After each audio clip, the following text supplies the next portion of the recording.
Standby, kamera ready, sound ready, 3, 2, 1, action. Assalamualaikum warahmatullahi wabarakatuh, sahabat Cakrawala Islam. Selamat datang di episode terbaru kita yang selalu membahas tentang wawasan keislaman dari perspektif global, historis dan tentu juga kontekstual ya. Kali ini kita akan mengangkat tema yang sangat menarik, yaitu Islam dan kerjasama kawasan. Nah, tema ini itu menjadi sangat penting ketika dunia Islam itu semakin sadar bahwa tantangan umat itu tidak bisa dihadapi sendiri-sendiri, melainkan ada peran kolektif, kerjasama, lintas negara, bahkan lintas mazhab yang perlu dibangun. Nah, telah hadir yang mestinya bersama kita pada hari ini dua narasumber yang wow banget ya, keren-keren pastinya. Alhamdulillah. Oke.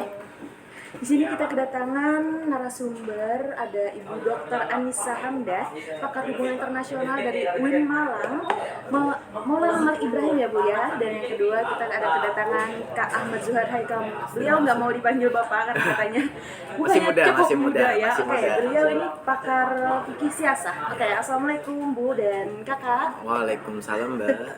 Ya.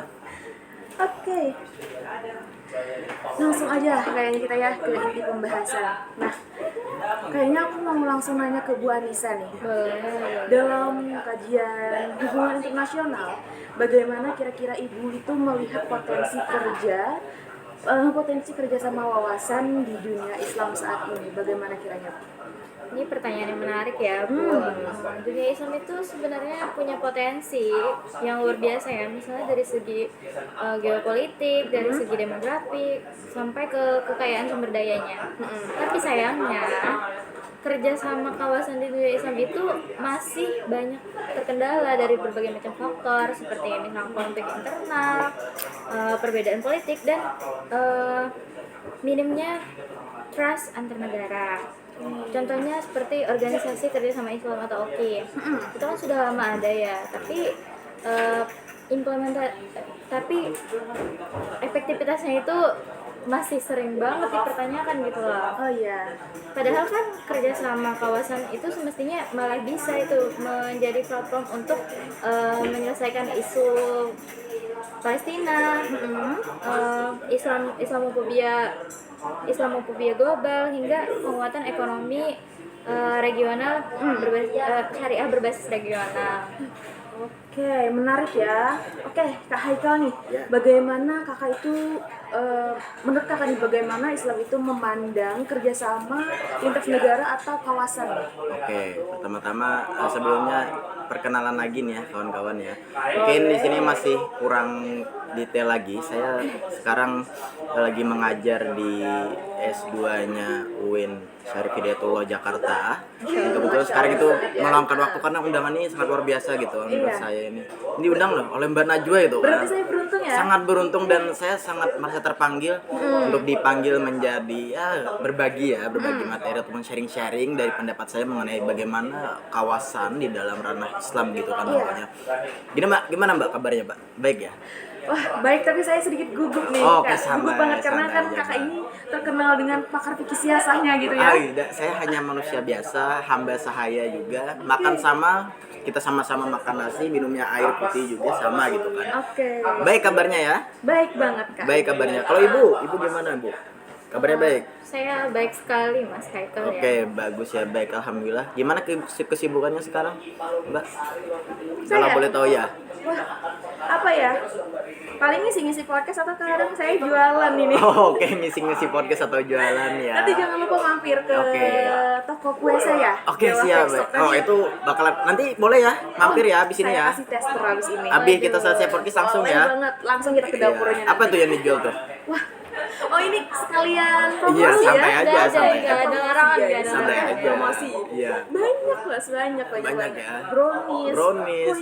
Aduh, Kue banyak banget. ngebayanginnya aja udah Udah, ngecas nanti- ini kan dari saya mau Ngiler ya, Mas, ngintip ya? aja dan ngiler, cuman kita selesaiin aja dulu ini dari podcastnya segala macam tadi kan. Oke. Oke, apa tadi Mbak pertanyaan Mbak? Pertanyaan aku tadi, Nah kan, lupa Iya. lagi. Enggak, Tadi itu saya keasikan loh, piringnya brownies, kue-kue, manis-manis itu saya suka jadi ngiler lapar gitu ini. ya. Oke. Pertanyaan saya tadi bagaimana itu kakak atau mas sih dipanggilnya? Aduh, aku lebih sukanya dibilang Mas ya. Oh, Mas Aku ya. lebih Oke, berarti sukanya. Mas Haikal ya. Cuman kalau enaknya dipanggil kakak boleh, Mas Bapak boleh, boleh nggak? Bang. Saya masih muda loh. Oh ya udah, kan, oke masih Mas muda. aja ya. Ya. Nah, pertanyaannya tadi itu gimana Islam itu memandang kerjasama lintas negara atau kawasan tadi itu loh Mas. Oke. Nah, Sedikit kalau kita berbicara bagaimana Islam memandang dari wilayah ataupun juga kawasan, itu akan banyak sekali aspek-aspek yang dipandang dalam Islam tentunya. Sebelum kita merujuk kepada pembahasan yang memang tinjauannya dari Islam, kita akan lebih dulu membahas bagaimana dari segi globalnya, bagaimana dari kawasan tiap negara itu mempunyai hubungan, ya, bagaimana ada resonansi antara satu dengan yang lainnya. Ya, kita mengambil contoh bahwasanya di negara kita Indonesia, selaku dari negara yang sekarang ini mau berkembang, ya, mau ke negara maju, kan negara kita negara berkembang. berkembang ya. Ya, tentunya perlu ada support dari negara-negara yang sudah maju, baik dari segi apa, industri ya, teknologi, jasa dan lain-lain. Gunanya untuk apa? Gunanya untuk membangun ataupun mempercepat dari transisi kita dari negara berkembang menjadi negara yang maju. Itu contohnya ya. Bagaimana dari teknologi-teknologi tadi biasanya kita ambil contoh seperti begini. Negara kita itu masih belum support ataupun masih belum mampu menciptakan mobil yang terbilang bagus. Pertama desain bagus, kedua kualitas bagus yang memang disukai oleh masyarakat yang ada di Indonesia. Tanpa saya di sini menjatuhkan ataupun mendiskreditkan dari ya brand-brand yang ada di Indonesia, contohnya kayak SMK dan lain-lain. Cuma kalau kita berbicara soal fakta di lapangan yang ada, bagaimana dari masyarakat menyukai model-model dan lain-lain, mereka lebih suka dari produk-produk luar negeri. Iya. Nah, begitulah bentuknya dari mana adanya hubungan antara satu kawasan dengan kawasan lain, negara satu dengan negara dua, agar sekiranya membangun daripada hubungan yang saling membangun antara satu sama lainnya gitu, Mbak. Itu dari segi globalisasi. Kalau kita berbicara bagaimana dari keislaman memandang antara negara satu, negara dua, negara tiga, tentunya kita harus mengkilas balikan lagi kepada zaman dahulu. Ya, dimana banyak sekali zaman-zaman waktu zaman Nabi yang dimana kan perbedaan antara jarak zaman sekarang dengan zaman dahulu itu sangat jauh berbeda. Ya, jaraknya sama, kalau 1000 km sama li, cuman untuk penempuhan jarak itu kan beda-beda tuh. Di tahun sekarang tuh mudah dicapai karena ada apa? Ada kapal pesawat, mobil, bis dan lain-lain, transportasi mudah. Zaman dahulu itu naiknya satu unta, lama gitu kan. Nah, kalau kita berbicara soal wilayah-wilayah ini tentunya mempunyai hubungan satu sama lain yang bagus juga. Bagaimana antara dulu Nabi itu dari Mekah ke Madinah itu hijrah itu merupakan salah satu dari bagaimana kawasan itu berdampak terhadap keislaman ataupun juga orang-orang yang berada di dalamnya, mungkin begitu. Oke. Oke. Lanjut. Apa gila ini? Lanjut sesuai skrip. Oke, karena tadi udah banyak banget ya. Udah kakak lagi Mas. Oke, Mas ya. Ya Mas, lebih enak dibilangnya Mas gitu kan, Mas aja gitu. Oke. Tadi udah dibahas juga dari sisi globalnya, dari sisi keislamannya. Kayaknya saya tertarik nih buat nanya terkait dalam lintas negara atau kawasan ini. Iya. Pastinya kan ada tantangannya Mas ya. Betul. Nah menurut Mas nih tantangan terbesarnya atau ya beberapa mungkin lah. Iya. Ya kan? Beberapa mungkin ya. Beberapa kemungkinan itu ada pasti tantangannya. Mas, Pasti ya? ada, Mbak. Nah Pasti menurut ada, Mbak. Mas nih apa nih kira-kira? Oke, ini dari sudut pandang Islam kita globalisasi dulu nih kita bahas nih. Islam aja ya mungkin ya. Islam aja kayaknya. Islam aja kali ya. Baru nanti ke globalisasi. Baru nanti ke globalnya ataupun ya di masa kontemporer seperti sekarang. Iya. Kalau kita mengambil daripada masa ini tentunya banyak perbedaan itu tidak seperti yang dahulu waktu zaman Nabi. Kalau di zaman Nabi, perbedaan-perbedaan yang paling mencolok ataupun paling mendasar di saat adanya perbedaan antara wilayah 1, wilayah 2, wilayah 3 antara Iran, Mekah dan juga Madinah, tentunya itu adalah bagaimana kebudayaan di satu wilayah tersebut. Kita tidak bisa menyamaratakan bahwasanya dari kebudayaan Iran seperti ini, Irak seperti ini, Mesir seperti ini. Tentunya pada zaman dahulu itu akan lebih bercorak antara tiap budaya masing-masing. Bagaimana Mesir menunjukkan contoh lah seperti apa dari Mesir itu mencontohkan budayanya, Mekah pun sama, Madinah pun sama. Nah, kalau kita berbicara soal pada masa lampau, tentunya bagaimana halangan tersebut adalah bagaimana bisa mengelaborasi antara budaya 1, budaya 2, budaya 3. Ya. Karena apa? Budaya ataupun kebiasaan dari tiap orang-orang yang berada di dalam komplotan-komplotan ataupun lingkungan-lingkungan itu adalah salah satu bagaimana dari antropologi manusia. Ya, zaman dulu memang terbilang sulit golongannya, akan tapi lebih mudah karena lebih mudah membaur, karena kan biasanya pada zaman dulu itu tidak terlalu seperti sekarang, gadget bro, media segala macam itu. Aduh, kalau kita berbicara soal di masa sekarang, ya yang menjadi tantangan, halangan bagi dari tiap negara itu bisa membuat dari kawasan ataupun juga hubungan bilateral yang baik ya. Ya tadi apa yang dikatakan oleh Ibu Anissa tadi betul, bahwasanya bagaimana adanya konflik internal. Bagaimana dari satu negara itu apakah mau menerima dari hubungan kerjasama ataupun tidak, itu yang pertama. Kedua, bagaimana juga dari kepentingan masing-masing negara gitu kan. Kita tidak bisa bohong bahwasanya negara itu bisa bekerja sama atas dasar kepentingan masing-masing. Kepentingan Ya, di satu untung, di satu tidak. Wah, tidak bisa begitu ya kan? Bener. Tidak ada deal-dealnya di sana. Nah, maka dari itu tentunya kalau kita mengambil daripada masa sekarang, bagaimana adanya deal, make a deal ya, win-win solution antara negara satu, negara dua, dan juga bagaimana adanya penyelesaian konflik ya, dan juga yang pasti kalau yang memang benar tuh ya, untuk mensejahterakan rakyat, membangun daripada negara yang sama-sama bagus, baik, tentunya kerjasama adalah hal yang paling diutamakan ataupun hal yang paling direkomendasikan. Nah, mungkin itu Mbak ya untuk masalah itu. Saya rasa untuk masalah di negara sekarang ataupun di zaman sekarang, negara-negara itu akan lebih mudah tentunya bersatu membangun daripada kawasan bilateral yang bagus. Karena apa? Sekarang itu kan zamannya pasar global. Iya. Negara itu saking cepatnya ya masalah perekonomian itu ya, itu yang menjatuhkan tentunya. Ini salah satu advantage kita selaku dari negara-negara muslim yang memang mayoritasnya memeluk agama muslim, itu bisa bekerja sama. Kita bisa menghantam Amerika, kita bisa menghantam Rusia, Cina, dan lain-lain. Dengan apa? Satu, kita persaudaraan. Nah, mungkin itu Mbak ya dari sudut pandang saya. Itu dari sudut pandang Mas Haikal, Ya. seorang pakar fikih siasah. Keren Oke, sekali ya. keren banget ya. Keren banget. Dengan lugas gitu loh Biasa lah penyampaiannya. jadi dosen. Oke. Boleh makan nggak Mbak? Boleh makan. Oh, oke boleh ya. Saya makan dulu ya. ampun. Maaf ya Mas ya, nanti Iya. habis ini kita ke dapur nanti. Iya. Ke dapur Aduh, saya ngiler nih mau ngerasain apa tadi? Kue apa ya? Brownies, kue. Brownies, mau yang lumar, yang panggang atau Oh, mau yang mana? kayaknya enak tuh yang ada choco chips ya, yang Oke. kotak-kotak ya. Nanti Ya. kita kasih tester ya, Oke, promosiin nih kalau siap, bisa di siap, kampusnya siap. masing-masing. Boleh. Oke, karena tadi kita ya, Boya udah denger nih pemaparan dari Mas Haikal nih. Kayaknya aku mau minta tambahan deh dari Ibu.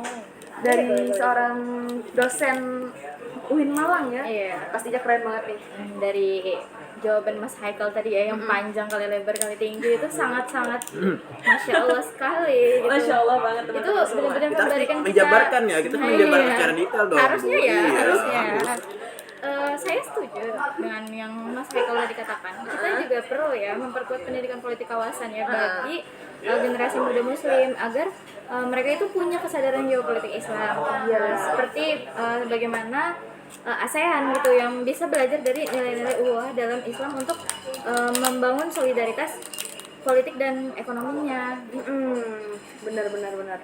Oke, karena tadi Ibu bilang gitu ya, pastinya nih dari seorang dosen kan ya, apalagi yang terkenal nih dengan Masya Allah. pakar hubungan internasionalnya. Saya nggak ada apa-apanya dengan Mas ini ya.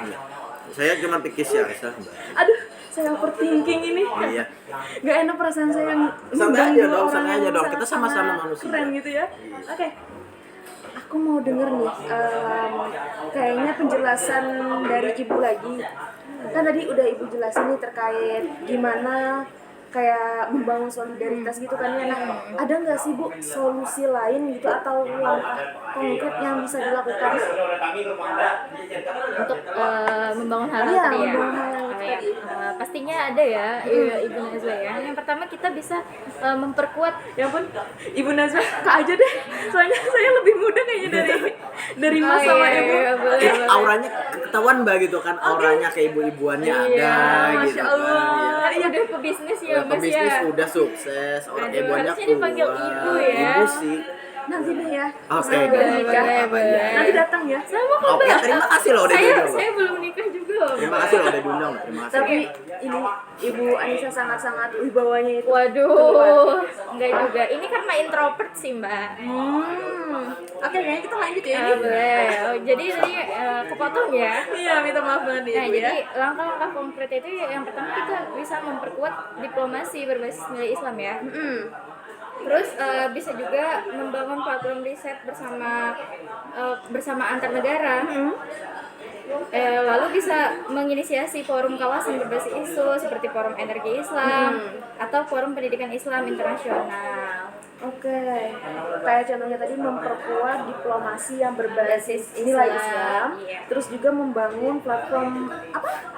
Platform riset Ya, oke, yang antar negara Islam ya. harus digarisbawahi Islam. Itu menurut Ibu Anissa nih, kalau menurut Mas Haikal nih, kayaknya ada pendapat-pendapat Beda, lain yang pasti berbeda. kayaknya ini akan mengulik sebuah apa gitu.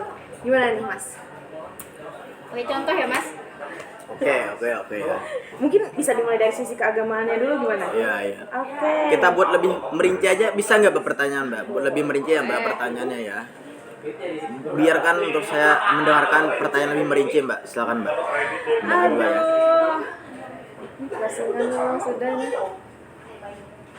Apa Mbak pertanyaan Mbak? Oke, yang lebih merinci. Iya. Oke, aku mau nanya ini nih Mas.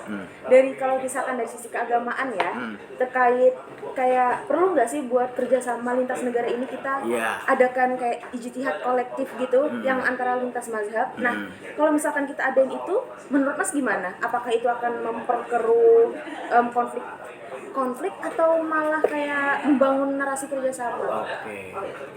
Kalau kita berbicara soal bagaimana hubungan antar negara itu di dalam sudut pandang Islam lagi sekali kawan-kawan sudut pandang Islam, tentunya ini akan sedikit menyinggung bagaimana hubungan kita dengan negara yang memang notabene-nya itu mayoritas Islam dan juga mayoritasnya non Muslim. Gitu. Kalau kita berbicara soal dengan mayoritas Islam, tentunya di dalam sudut pandang keislaman, kalau kita berbicara soal Islam tadi, Islam adalah negara atau bukan negara. Islam adalah agama yang rahmatan lil alamin. Ketika kawan-kawan ketahui ataupun mbak-mbak sekalian ketahui. Nah, di mana ada beberapa poin penting di dalam Islam yang menekankan bahwasanya hubungan antar negara satu dengan negara lainnya itu relevan sesuai dengan beberapa poin-poin yang telah ditekankan di dalam Al-Qur'an ataupun sunnah dan lain-lainnya. Pertama, kalau kita berbicara soal bagaimana dari bentuk kerjasama itu secara tidak langsung menggambarkan bagaimana ukhuwah persaudaraan. Betul. Ya, di dalam persaudaraan ini itu akan sedikit adanya pembedaan klasifikasi antara ukhuwah 1, ukhuwah 2, dan ukhuwah 3. Pertama itu adanya ukhuwah Islamiyah, bagaimana adanya persaudaraan sesama Islam ataupun sesama Muslim. Nah, kalau kita sesama Muslim berbicara soal dengan agama dengan keagamaan, tentunya hubungan antara negara, hubungan antar wilayah, tentunya ini salah satu hal yang memang disepakati. Karena apa? Islam tuh sudah memberikan petunjuk, ya, mulai dari Al-Quran, hadis, sunnah dan lain-lainnya. Itu sudah ada petunjukan bahwasanya bagaimana keislaman itu memandang dari persaudaraan adalah sebagai salah satu titik tertinggi di dalam nilai Islam. Nah, itu banyak kalau kita melihat dari contohnya sekarang, yaitu ada di negara-negara yang tertindas, contoh seperti apa? Palestina. Kita selaku negara Indonesia dengan orang-orang Muslim di dalamnya itu merasakan bahwasanya kita sesama manusia, ini adalah sesama Muslim, ini patut dibela. Nah, itu sebagai salah satu contohnya. Kalau kita berbicara soal bagaimana perekonomian, tentunya akan ada berbagai macam ekonomi yang memang terbilang pada negara-negara yang cukup mampu. Contoh Arab dengan Indonesia itu sama juga. Nah, itu adalah bagaimana hubungan ukhuwah sesama Muslim. Kedua itu adanya ukhuwah Isnaniyah. Ukhuwah Isnaniyah, bagaimana persaudaraan sesama manusia. Ini tidak memandang bahwasanya agama ataupun kepercayaan sebagai tolak ukurnya. Kita sesama manusia, kita merupakan sesama-sama hamba Allah. Ya, kita semuanya rata sama, gitu kan. Nah, kalau ini akan lebih margin, lebih umum pembahasannya karena apa? Tidak ada klasifikasi ataupun pembagian yang memang dikatakan Islam, Kristen, Hindu, Buddha, tidak ada seperti itu. Karena apa? Semua sama. Semua sama. Semua manusia kita bersaudara atas dasar bukan iman, cuman kita bersaudara atas dasar karena kita sama-sama manusia gitu. Nah, maka dari itu tentunya kalau kita mengambil bagian dari kerjasama antara satu negara ke negara lainnya, ini sudah mulai bebas, sudah mulai bisa ke negara-negara yang memang terbilang tidak satu ideologi dengan negara Islam. Nah, itu sudah aman gitu. Karena apa? Adanya ukhuwah tadi, ukhuwah Isnaniyah, antara persaudaraan sesama umat manusia. Contohnya seperti apa? Contohnya kita dengan Amerika, kita ketahui bahwasanya Amerika itu apakah negara Muslim, mayoritas Muslim. Tidak, mereka mendiskriminasi terhadap orang-orang Islam. Dengan adanya tragedi kemarin waktu yang di gedung Washington itu, yang ada pesawat nubruk ya kan. Nah, itu di 2004 atau 2000 berapa gitu, saya koreksi nantinya misalnya salah, 2001, di jajaran 2001 sampai 2004. tubruk, itu mayoritas umat Islam di sana dicap sebagai teroris, didiskriminasi, dikucilkan. Ya kan? Di sini adanya pembedaan antara umat Islam dan juga umat ya yang memang mayoritasnya di sana begitu kan. Cuman kalau kita berbicara lagi soal di hari ini antara hubungan umat Islam dengan umat-umat lainnya, tentunya itu sudah bisa dikatakan ada jalannya. Tadi ukhuwah isnaniyah, sesama manusia. Ya, ketiga adanya bagaimana ukhuwah wataniyah, persaudaraan dalam satu bangsa atau kawasan. Nah, ini akan lebih mencondongkan kepada cinta rasa nasionalisme kita, cinta kepada tanah air tentunya. Nah, negara kita Indonesia itu kan banyak sekali bagaimana ragam budaya yang ada, kepulauan itu sudah berapa ribu gitu kan, bahasa sudah berapa, agama sudah ada berapa, yang memang diakui kan memang 6, cuman kepercayaan lainnya itu banyak lagi di dalamnya, bahasa, budaya dan lain-lainnya itu sangat banyak. Nah, lantas misalnya kita melihat ini sebagai salah satu tolak ukur, karena banyak kita boleh-boleh aja dong berpecah belah, tidak. Karena apa? Sudah ada ukhuwah persatuan yang membahasnya itu lagi di dalam negara. Itu tadi ukhuwah wataniyah, bagaimana persaudaraan di dalam satu bangsa ataupun satu kawasan. Nah, itulah bagaimana antara ketiga subsistem ataupun dari ketiga poin-poin yang ada di dalam ukhuwah itu menjadi salah satu faktor pendukung di dalam adanya hubungan kerjasama antar negara ke negara lain. Karena apa? Diawali dulu dengan keharmonisan di dalam negara, baru melanjut lagi kepada harmonisasi antara negara lain. Nah, begitu ya Mbak ya. Bagaimana hubungan antar ukhuwah itu bisa mempersatukan negara dengan negara lainnya. Terkait itu apakah permasalahan ekonomi, permasalahan bagaimana kemanusiaan dan lain-lain, kepentingan bla bla bla, itu tidak penting. Karena apa? Sudah ada yang mendasarinya di dalam mata Islam. Oke.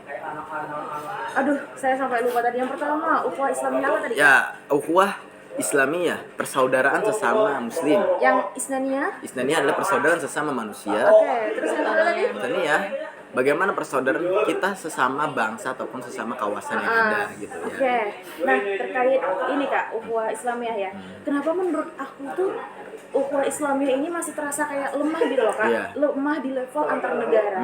Padahal umat Islam itu jumlahnya besar kan Besar. ya. Apa karena ukhuwah yang ada ini masih sebatas kayak wacana emosional yang memang itu belum menjadi sistem dan kesadaran geopolitik gitu Iya, loh Kak. iya. Nah, banyak negara muslim itu lebih mengutamakan terkait tentang Negaranya sendiri ya. kayak aliansi politisnya gitu. Iya, Nah, itu memang. menurut Kakak gimana tuh? Ya memang kalau kita membicarakan lagi soal realitas yang ada di lapangan, tentunya muslim itu agama ataupun kepercayaan terbanyak nomor 2 di dunia setelah Kristen ataupun Katolik gitu kan. Nah, kalau kita membicarakan seperti itu, tentunya di sini kita tidak bisa menyalahkan keadaan tentunya. Karena kalau kita mau realistis, kita perlu makan. Iya. Kita perlu makan, kita perlu segala macam hal untuk yang dibutuhi oleh kehidupan kita tentunya. Kalau kita berbicara soal duniawi memang seperti itu.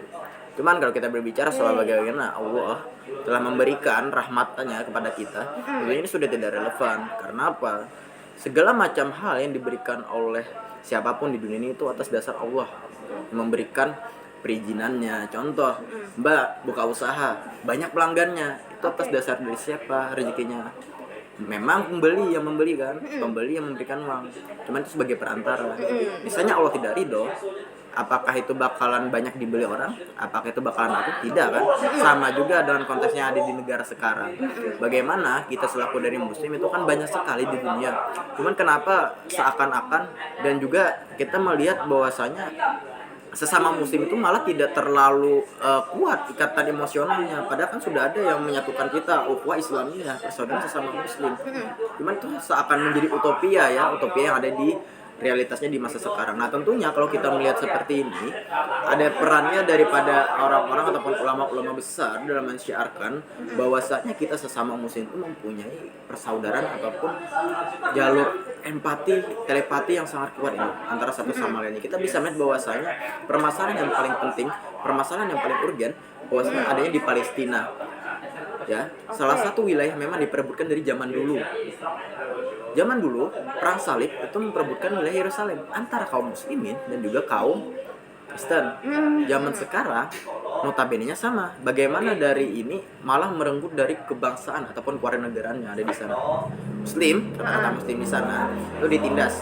Ya, ditindas ya. Nah, kalau kita melihat di situ tentunya bagaimana dari bagaimana ya reaksi-reaksi dari kawan-kawan muslim di luar negeri lainnya, tentunya mereka marah, cuma sekedar marah aja gitu, tidak ada bantuan-bantuan contoh seperti ayo kita jihad, kita perangi Israel, kita matikan Israel. Tidak bisa. Kenapa? Marah-marah aja sekadar itu nggak aja. ada ya? Ya, nah ini menjadi satu permasalahan. Kenapa demikian? Memang kalau kita berbicara juga soal masalah mereka tidak bisa menekan ataupun menghancurkan Israel karena memang backingan ataupun ada aktor di belakang layarnya dari Israel ini yang menjaga mereka gitu. Oke, mereka dihancurkan, oke, mereka itu dihilangkan. Cuman ada nanti orang yang terganggu dan itu bakalan berdampak buruk tentunya. Nah, ini adalah masalah mursalah sebagai kita dari umat muslimnya. Misalnya kita tidak bersatu, kita tidak bisa menghilangkan ataupun melepaskan kekuatan dari pihak-pihak tertentu di dunia ini. Nah, kita melihat di sini bahwasanya bagaimana ukhuwah dari Islam itu perlu dipertanyakan. Hubungan antara Islam di negara ini, Islam di negara ini dan juga Islam di negara ini. Karena apa? Kebiasaannya tiap negara itu mempunyai mazhab-mazhab yang beda-beda pula. Nah, ini yang disambungkan tadi kan bagaimana mazhab 1, mazhab 2, mazhab 3. Nah, bagaimana mengelaborasikan antara mazhab ini tentunya. Perbedaan mazhab itu bisa menimbulkan perpecahan, Mbak. Sedikit banyak pasti itu bakal menyebabkan perpecahan. Di negara kita saja banyak yang ribut mengenai mazhab Hambali, Hanafi, Maliki. Karena perbedaan pendapat dan lain-lainnya. Nah, kalau kita berbicara misalnya orang ini salah melakukannya, ada orang yang sholat yang seperti ini, itu salah, bid'ah, ini itu segala macam. Oh, itu tidak bisa. Kita langsung perlu dicap ketahui, kayak buruk iya. ya Mas ya. Oke. Kita perlu ketahui bahwasanya mazhab mana yang dia ikuti ya kan, yang mana dia amini. Nah, ini yang perlu diperjelas tadi ya, bagaimana dari negara kita saja yang di masalah ukhuwah di dalam negeri ini itu tidak bisa mengidentifikasi juga menganalisis bagaimana dari mazhab ini diterapkan. Salah sedikit, nah ini sudah melenceng, sesat, kafir, ini salah. Bagaimana kita bawa ini menjadi permasalahan internasional antara mazhab negara 1, negara 2, dan negara 3 tentunya ini harus dibekali juga dengan bagaimana pendidikan terhadap orang-orang muslim.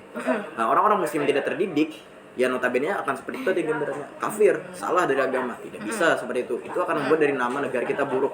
Nah, maka dari itu tentunya adanya dari pemahaman-pemahaman yang diberikan kepada orang-orang muslim kita agar sekiranya bisa memang untuk diterapkan kepada pembahasan luar negeri, bagaimana adanya elaborasi antara mazhab 1, mazhab 2, mazhab 3, dan mazhab 4 antara imam besar ini. Kalau kita berbicara soal mazhab tentunya itu akan merujuk kepada kebaikan semuanya. Lalu bagaimana mereka itu berproses dari mazhab ini seperti ini, mazhab ini seperti ini, mazhab ini seperti ini, mazhab ini seperti ini. Oh, di sana Mas. Iya, maaf ya. Oke. Terima kasih. Oke. Gitu ya Mas Haikal. Oke, sangat panjang kali lebar Ya, tinggi yang dikatakan sama Ibu tadi ya. Oke, Bu. Kayaknya aku mau nanya nih, kan itu pendapat tadi banyak banget kan tuh pendapat dari Mas Haikal. Ibu setuju nggak nih sama apa yang udah dipaparkan? Saya kurang ngerti ya Mbak, kalau masalah itu kan yang lebih rincinya Mas Haikal ya, di dunia itu ya. Jadi kurang lebihnya saya setuju sih dengan pendapat Mas Haikal ya. Oke. Tapi kita tadi ada nggak sih? Aduh, aku lupa lagi ngulik ke fikih siasahnya. Belum ada ya? Nah, dikit-dikit lah, Mbak. Dikit-dikit. Kayaknya. Oke, makan dulu deh Mas ya. Iya. Kasihan banget Minum ini. ya Mbak ya. Iya, minum aja Ibu. Astaga. Oke.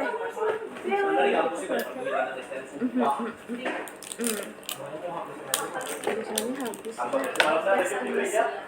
Sudah 30 menit saya sih. Oke.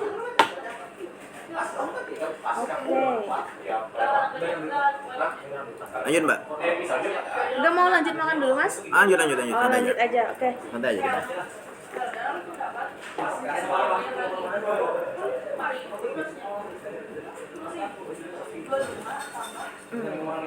Terus pertanyaannya Mbak. Oke nih Mas, dalam konteks fikih siasah nih, Iya. makna yang paling penting dari kerjasama antara negara Islam di era modern saat ini itu kira-kira apa? Iya. Misalkan fikih siasah memandang negara itu gimana? Misalkan apakah umat itu ya umat yang satu atau gimana, atau ada pendapat dari Mas yang lain gitu misalkan? Oke. Ada teorinya Mas Haikal? Iya, siapa tahu kan beliau ini mau mengeluarkan teori-teori yang sangat-sangat Satu yang bisa dikatakan ya Mbak ya, mengenai dari konsep dalam fikih siasah itu tentunya memandang dari hubungan antara satu wilayah dan wilayah lainnya itu sebagai makna tolong menolong. Ya, tolong menolong. iya. Kalau kita melihat lagi tentunya pada hari ini memang kontekstualnya antara negara satu dengan negara dua, Indonesia dengan contohnya Malaysia, itu atas dasar tolong menolong. tolong menolong dalam artian mereka butuh ini kita tolong, cuman kita butuh ini mereka tolong juga. Adanya sama-sama kepentingan di dalamnya. Nah, ini bisa kita kaitkan dengan permasalahan sekarang yang ada juga di dalam negara Islam tentunya. Bahkan di dalam Quran surah Al-Maidah ayat 2 yang itu menjelaskan bahwasanya bagaimana tolong menolonglah kamu mengerjakan kebajikan dan juga ketaatan itu. Nah, maka dari ini kita melihat bahwasanya bagaimana hubungan antara tolong menolongi dan juga kepada masalah yang ada di hubungan bilateral negara ke negara, wilayah ke wilayah itu sudah termaktub jelas di dalam konsep fikih siasa. Nah, itu yang untuk di konsep tadi Mbak. Nah, gitu ya. Oke. Oke nih Mas Haikal. Iya. Ini ada aku bacain ya komenan dari orang-orang yang masuk ke podcast kita hari ini. Silakan. Ini nih, mereka ada bilang dari perspektif hubungan internasional itu kan kayak membedakan kerjasama kawasan yang berbasis nilai Islam dengan kerjasama geopolitik konvensional nih. Nah, katanya kerjasama yang berbasis nilai Islam ini menekankan pada keadilan, solidaritas dan juga keberkahan kolektif nih, bukan sekedar kepentingan strategis jangka pendek. Nah, ini tuh katanya bisa terlihat dari prinsip ukhuwah yang sama sih kayaknya yang Mas jelasin tadi ya. Betul. Kayak keadilan distributif dan tanggung jawab moral dalam menyelesaikan konflik seperti yang Mas sebutin juga Palestina, krisis kemanusiaan di Gaza, Suriah dan Yaman. Nah, ini ada tanggapan lagi nggak buat ini komenan kita di podcast ini? Kalau untuk masalah tanggapannya di permasalahan ini tadi tentunya kan kita sepakat tadi apa yang sudah saya sampaikan bagaimana adanya dari beberapa substansi dari ukhuwah ya kan, adanya persaudaraan antara umat Islam sesama umat Islam, persaudaraan sesama manusia dan juga persaudaraan sesama bangsa, perikatan bangsa yang ada. Nah, kalau kita mengambil bagaimana antara hubungan dalam sudut pandang Islam menilai bahwasanya dari bentuk kerjasama negara atas dasar negara itu adalah sebagai bentuk tolong menolong, ukhuwah persaudaraan dan juga dalam bentuk masalah. Tentunya kita sepakat kalau kita mengambil di dalam sudut pandang Islam sesuai dari apa yang telah saya sampaikan tadi ataupun saya sebutkan tadi. Nah, kalau kita mengambil dari sudut pandang politik internasional, maka itu akan sangat sulit kita buat sebagai realitas yang ada tentunya. Kenapa demikian? Karena di dalam sudut pandang politik internasional, keadilan itu tidak bisa dijadikan sebagai patokan di dalam adanya kerjasama. Kerjasama itu ada atas dasar kepentingan masing-masing, ya, kepentingan masing-masing. Apakah itu bakalan berdampak adil kepada kedua belah pihak? Belum tentu, ya kan. Yang pertama yang perlu diketahui, dan juga ada memang bentuk kerjasama yang terpaksa karena negara satu ini adidaya, mempunyai kekuasaan yang berlebih, ya, bisa mengontrol semua dari negara-negara yang lain dan lain-lain, bla bla bla bla. Nah, maka itu bisa membangun ataupun membantu dari salah satu hubungan internasional yang memang terbilang tidak ada dari masalah keadilan dan lain-lain. Nah, maka itulah yang menjadikan tentunya pembeda antara hubungan negara dalam sudut pandang Islam hingga sudut pandang politik internasional. Memang kalau kita berbicara soal dari sudut pandang politik internasional itu sudah ada batasan-batasan etika profesinya ya.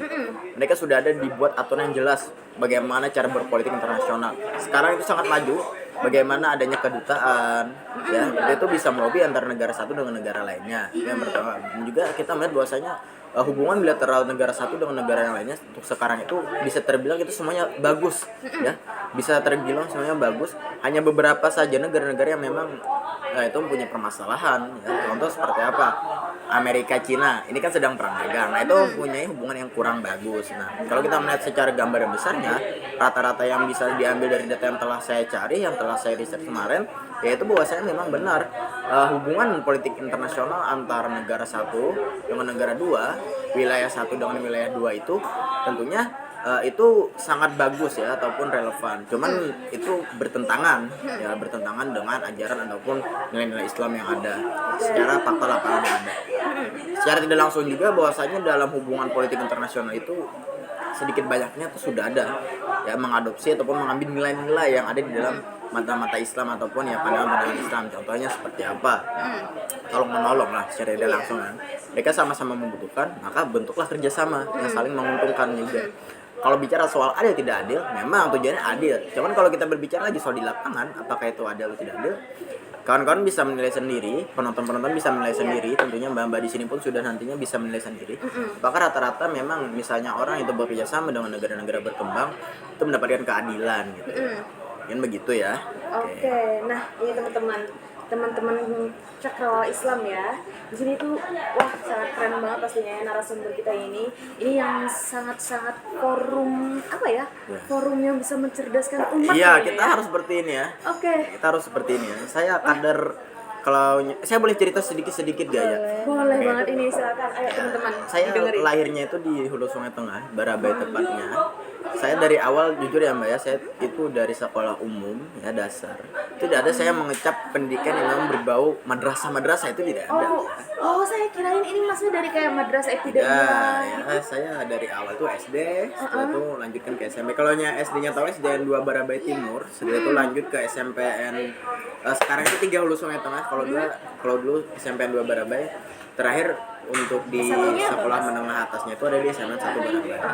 S1, nah itu saya mau yang pendidikannya di Banjarmasin juga, UIN juga, ya UIN Antasari Banjarmasin, ya Fakultas Syariah, jurusan Hukum Tata Negara, dilanjutkan S2-nya itu di UGM, ilmu hukum. Nah, ini lagi proses di S3, Mbak. Rencana di bulan ini mau ya diuji lah ya bulan depan ya. Semoga lancarin aja ya, minta doanya gitu ya. Doanya dari kami mah yang baik-baik aja gitu. Ya, begitu tentunya. Berarti secara nggak langsung Mas Haikal ini injur ya, Ya. tiba-tiba Iya ya. Memang terbilang kalau kita berbicara soal pendidikan formal saya tidak diajarkan bagaimana keislaman itu secara mendalam. Cuma saya diajarkan bagaimana orang tua, lingkungan itu membentuk saya sebagai pribadi yang seperti sekarang. Masya Allah banget. Ternyata bimbingan dari orang tua Ya. sejak ini tuh berpengaruh banget. Betul. faktor kuliah di UIN itu masuk nggak Mas? Sangat masuk. Kenapa? Saya waktu dia itu berorganisasi eksternal juga Mbak ya. Kalau hanya tahu kawan-kawan di sini, Mbak di sini PMII, Pergerakan Mahasiswa Islam Indonesia, saya banyak belajar di sana. Mbak. Oke, bagaimana dari awal saya berkuliah sampai sekarang bisa berdiri di sini tentunya itu sedikit banyaknya ada, ya. Sedikit banyaknya dan memang itu berdampak besar bagi saya peran PMII di dalam hidup saya, Mbak. Oke, kayaknya Sekali ya. Kayaknya eksternal kita ini bersahabat kayaknya. Oh, bersahabat ya? Saya dari IMM. Oh, IMM ya, Mbak ya? Sama dia. Oke, Ya pun kayaknya nggak Ikatan kelihatan Muhammadiyah. banget Oke, ya. nggak apa-apa. Nggak kelihatan ini saya. Aura-auranya nggak kelihatan dari IMM. Iya. Oke, Mas. Wah, mati lagi nih. Oke, Santai aja, Mbak. ini nih. Lanjut. Kira-kira perjalanannya ke menjadi seorang pakar fikih siasah. Iya. Keren sekali ya. Iya. Iya, itu gimana kira-kira? Oke. Ya perjalanannya menjadi pakar ahli siasat tentunya ini tidak terbayang sama sekali di otak saya. Ya. Jujur ini menjadi salah satu anugerah yang tidak terbayangkan bagaimana Tuhan itu memberikan jalan yang begitu sangat lancarnya ataupun sangat indahnya kepada kita selaku hamba-hambanya gitu kan. Ya. Nah, saya merasa ini bahwasanya bentuk dari pengabdian saya juga karena saya selama sekolah itu terlalu banyak tidak mendengarkan guru. Selama kuliah pun notabene sama juga. Cuman saya tersadar di saat adanya dari dosen pembimbing saya mengatakan bahwasanya ini bentuk saya mengabdikan diri saya kepada mahasiswanya di saat saya sedang bimbingan. Mendengar dari percakapan beliau, kata-kata yang beliau lontarkan itu menjadi salah satu bentuk pengingat saya gitu ya. Dorongan ya, Mas? Dorongan. Nah, kata beliau begini, nantinya kamu harus S2, kamu harus jadi dosen. Nanti amalkan seperti ini juga bentuk pengabdian kepada mahasiswa katanya. Oh, itu di situ asal muasal saya menjadi sangat ketat ataupun sangat gercep juga ya untuk mengambil dari masalah fikih siasat ini meskipun saya bisa dikatakan saya tidak ahli Mbak ya. Saya di sini hanya sembari saja gitu kan. Dosen pun dosen terbang gitu. Saya biasa ngajarnya online loh di Syarif Hidayatullah karena kebetulan saya di Kementerian Hukum dan HAM ya. Saya di Kementerian Hukum dan HAM. Oh, di sana Jadi juga, profesi. Mas? Ya, saya di situ. Kita stay-nya di sini di Banjarmasin. Jarang-jarang ke Syarif Hidayatullah. Sekedar berbagi ilmu aja di sana gitu. Ya. Keren ya, memanajemen waktunya itu. Alhamdulillah. Bisa Tapi Mas banget ya. Haikal emang dari kecil cita-citanya mau jadi dosen ya? Enggak. Jujur Mbak, kalau aja dari kecil itu gak punya cita-cita jadi dosen. Oke. Itu sih. Wah, ada masuk pertanyaan lagi nih Mas dari teman-teman online kita. Ini ada yang berpendapat nih Mas, katanya aku boleh nggak sih berpendapat tentang hambatan struktural yang dihadapi dunia Islam dalam membangun kerjasama kawasan yang solid itu. Nah, yang menurut aku katanya hambatan strukturalnya itu tentang fragmentasi politik dan mazhab seperti yang Mas Haikal bilang katanya. Terus tuh ketergantungan ekonomi pada negara besar. Terus tuh lemahnya institusi regional seperti OTI sama minimnya literasi geopolitik Islam di kalangan elit dan generasi muda kalau misalkan aku berpendapat seperti itu, apakah salah kira-kira Mas? Katanya. Kalau kita melihat dari sudut pandang, siapa namanya tadi yang komen itu? Oh, menarik Ini itu. yang komen namanya Zaini DKK ini. Zaini DKK. Iya. Aduh, saya suka dengan Zaini DKK. Berani menyatakan argumentasinya, menyampaikan argumentasinya secara demikian. Apakah itu salah? Tentunya kalau kita mengambil dari sudut pandang hukum, itu kita tidak bisa menilai dari satu sisi saja. Ada sisi lainnya yang perlu ditelaah lagi, perlu dianalisis lagi. Jadi lantas apakah dari saudara Zaini DKK ini mengatakan itu apakah salah? Saya mengatakan seperti itu tidak. Tidak. Itu adalah salah satu hak kita sebagai manusia yang dimana kita memakai otak untuk berpikir, memakai otak untuk berlogika. Nah, kalau kita mengambil apa yang dikatakan tadi Jenny dan kawan-kawan tadi tentunya, ya itu memang benar adanya tadi sesuai dengan relevan dengan apa yang saya katakan sebelumnya, bahwasanya ada beberapa pertimbangan-pertimbangan menjadi hambatan-hambatan hubungan antar negara Islam ke negara Islam lainnya, ataupun negara Islam kepada negara dikdaya lainnya. Bagaimana ada permasalahan struktural, bagaimana pemahaman geopolitik dari para elit-elit ini akan berpengaruh, juga bagaimana ketergantungan ekonomi terhadap negara-negara dikdaya. Nah, kita mengambil contoh seperti itu, kita melihat bahwasanya ada perbaikan-perbaikan yang perlu secepatnya untuk dilakukan. Contoh untuk permasalahan struktural segala macam. Nah, kita mengetahui bahwasanya di negara-negara Islam itu mempunyai organisasi yang menaungi mereka, yaitu OKI gitu kan. Iya, oke. OKI pada dasarnya hari ini apakah mereka sedemikian seberdampak itu terhadap keberlangsungan umat Islam sekarang? Negara-negara Islam sekarang apakah berdampak? Dari Mbak melihatnya berdampak atau tidak? Gak apa-apa Mbak, bilang aja Mbak. Aku takut ini. Gak apa-apa Takut Mbak. berpendapat aku. Ya gak apa-apa. Menurut aku sedikit banyaknya berdampak ya. Ya Mas, berdampak ya. Iya. Ibu gimana Ibu? Seperti yang saya katakan di awal tadi ya, kalau efektivitas dari OKI ini masih sering kali dipertanyakan loh. Iya. Jadi kan kalau kita bisa menarik kesimpulan bahwa itu tuh tidak berdampak dengan menyeluruh gitu loh Mas. Nah, ini sudah ada dua orang loh mengatakan bahwasanya satu berdampak satu tidak. Tentunya kalau mengambil dari sini ada perbedaan pendapat yang dimana orang memang sepakat ataupun tidak sepakat dari sini. Jujur dari sini saya tidak ingin menjawab pertanyaan apa yang saya lontarkan tadi. Saya ingin mendengar pendapat dari kawan-kawan ataupun mbak-mbak sekalian di sini yang memang tergolong intelektual. Bagaimana dari adanya perbedaan-perbedaan pendapat di sini memang menyatakan bentuk keberhasilan itu relatif. Ada yang mengatakan berhasil, ada yang mengatakan tidak. Nah itu untuk masalah struktural. Cuman tentunya harus ada perbaikan yang dilaksanakan tiap waktunya. Kurun waktunya harus ada perbaikan, harus ada perbaikan. Nah itu masalah struktural tadi. Nah, terus bagaimana juga untuk masalah dari hubungan ya, hubungan negara yang memang terbilang tidak bisa lepas dikarenakan negara ini dikdaya gitu, dikdaya loh. Bagaimana perekonomian dari negara-negara yang bisa dikatakan lama itu dipegang oleh negara-negara kuat. Nah, tentunya ini bisa satu permasalahan. Ya tadi saya katakan bahwasanya bagaimana sesama negara Muslim itu bisa membangun hubungan bilateral kerjasama yang baik sesama negara Muslim. Itu bisa apa? Setidaknya menyaingi dari negara-negara yang berkuasa. Karena apa? Negara berkuasa pada akhirnya adalah negara non-muslim. Nah, dan itu pasti mereka tidak terlalu memprioritaskan bagaimana pandangan-pandangan Islam dalam hubungan bilateral antar negara. Gitu ya Mbak ya. Oke, begitu ternyata Zaini DKK ya. Ini pertanyaan apa namanya? Pendapatnya sangat-sangat bagus ya, Mas ya. Oke. Oke, kita cari-cari lagi nih, Mas. Apakah Oke. Ini kayaknya kita udahin atau gimana nih? Aduh. Ini udah Atau udah mau Nggak kerasa pengen ya, Mas, cepet-cepet ke dapur brownies Ah nih? iya, ini Boleh. jam berapa nih? Setengah 4 ya. Jam 5 ini ada flight lagi. Kita mau terbang ke Jakarta lagi. Mungkin kita mau nepatin janji, ya kan? Ya ngecek-ngecek gitu kan. Oke, ternyata Ngecek-ngecek. padat banget ya jadwalnya. Ya, aja ya, Mas, ngecek-ngecek ya. aja gitu kan. Oke, teman-teman semua. Bertamu gitu. Oke. Oke. Ternyata sangat-sangat Masya Allah, subhanallah banget ya ini ya kita ya. Banyak banget kita dapat insight yang sangat-sangat apa ya? Bisa dibilang bahasa apa sederhananya itu Iya. keren banget gitu ya. Iya. Oke, ya udah. Biasa aja Mbak. Ya kan? Aku kayaknya ngucapin terima kasih banyak banget dulu nih buat Bu Anissa ya udah hadir ke sini gitu, terus tuh Mas Haikal nih, Iya. seorang pakar yang sangat berpengaruh di bagian fikih siasa ya. Oke, Yang bener-bener Iya. pakar ya Mbak ya. sampai jadwalnya itu padat banget. Iya. Sempetin Kebetulan. kesini. Oke. Kebetulan itu Mbak ya. Ini di sini mau nyempetin juga mau ketemu anak-anak yang lain gitu kan. berarti Makanya mau ada sekalian. diskusi-diskusi Iya, lagi. diskusi Oke. cuman karena kemarin udah, ya kan kemarin udah. Hari ini mau menuhin lah janji Mbak itu kan, undangan Mbak. Ini masa gak didatengin sih? Podcast terbaik loh ini. Oke, Masya Allah banget ini ya. Aduh, gabutku ternyata berpengaruh dan Iya. sangat-sangat bermanfaat kayaknya ya. Oke. Masya Allah, tabarakallah. Oke, sahabat Cakrawala, kerjasama kawasan itu bukanlah mimpi, tapi tugas peradaban. Islam hadir bukan hanya sebagai agama yang personal, tapi juga sistem nilai kolektif. Mari bangun ukhuwah global dan apa nih? Apa nih? Oke, mari bangun ukhuwah global dari sekarang teman-teman. Aku Raudatul Najwa sebagai apa ya? Aku di sini sebagai orang sederhana di antara mereka berdua. Aku pamit undur diri dan sampai berjumpa di podcast selanjutnya. Assalamualaikum warahmatullahi wabarakatuh. Waalaikumsalam. Kita tepuk tangan dulu kita Kak.